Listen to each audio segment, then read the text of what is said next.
Hello again. Okay, so last time I mentioned that we'd be taking you through some kicking.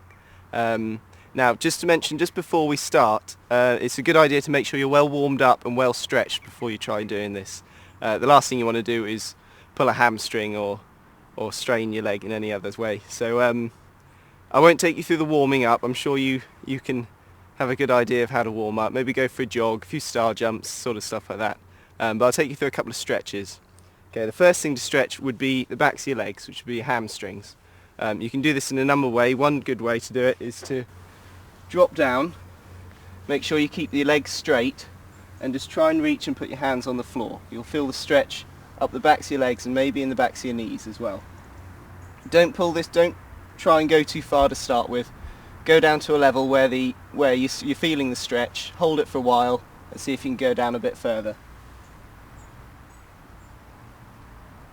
Okay, so that's one stretch. Another way you can stretch your hamstrings is if you put the leg out, keep it straight and just bend over it like that.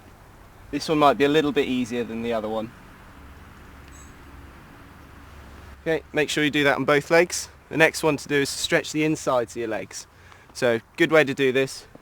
Take your legs out as far as they'll go so you're feeling the stretch on the inside of the leg.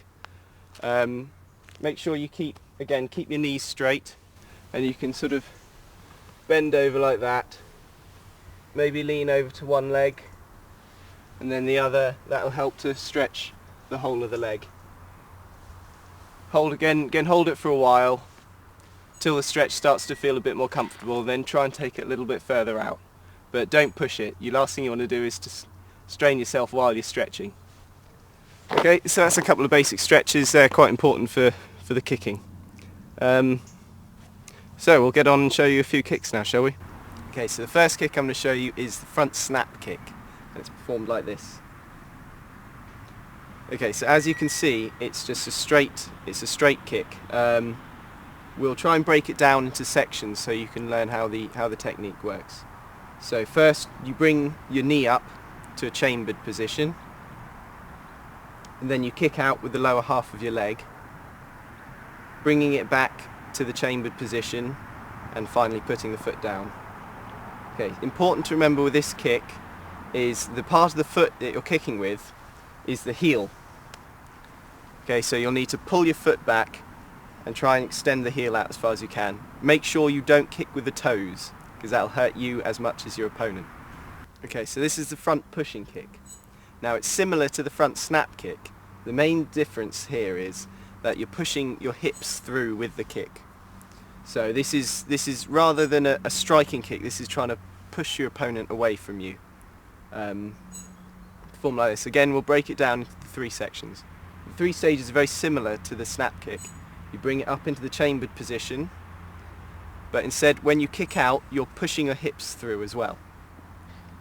And again, bring it back to the chambered position and you can put your foot down. Okay, this time, rather than kicking with the heel, you're kicking with the ball of the foot. This is a more difficult position to get your foot into. Again, you're trying to point your foot, but curl your toes back. Again, make sure you don't point your toes, because that will hurt a lot when you hit something like that. Okay, so that was the front pushing kick. Next, we'll move on to the turning kick or roundhouse kick. Okay, so this kick's called the side kick, and it's performed like this. Okay, again, we'll slow it down and break it up into three sections, as with the other kicks. So first, you bring your leg up, your knee up, into a chambered position. This time, though, the chambered position is just straight up, and you're facing to the side.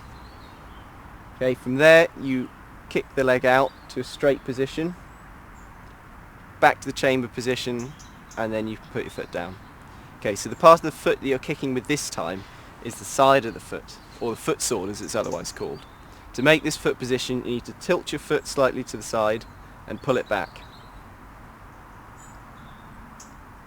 Another point to remember with this kick, like with the last one, is that the standing leg needs to pivot in order to let you bring your hips round. Okay, this also gives you more stability as well. Okay, so there's some basic kicks for you to do. Again, I must reiterate the importance of warming up and stretching before you perform these. There's a good website you can check out on the internet that will teach you about good stretches and some good warm-ups, which will be provided on the screen below. Other than that, you can always contact us if you have any questions on the email address provided on the screen. But apart from that, it's been a pleasure, and I hope you join me next time to look at some more advanced kicks.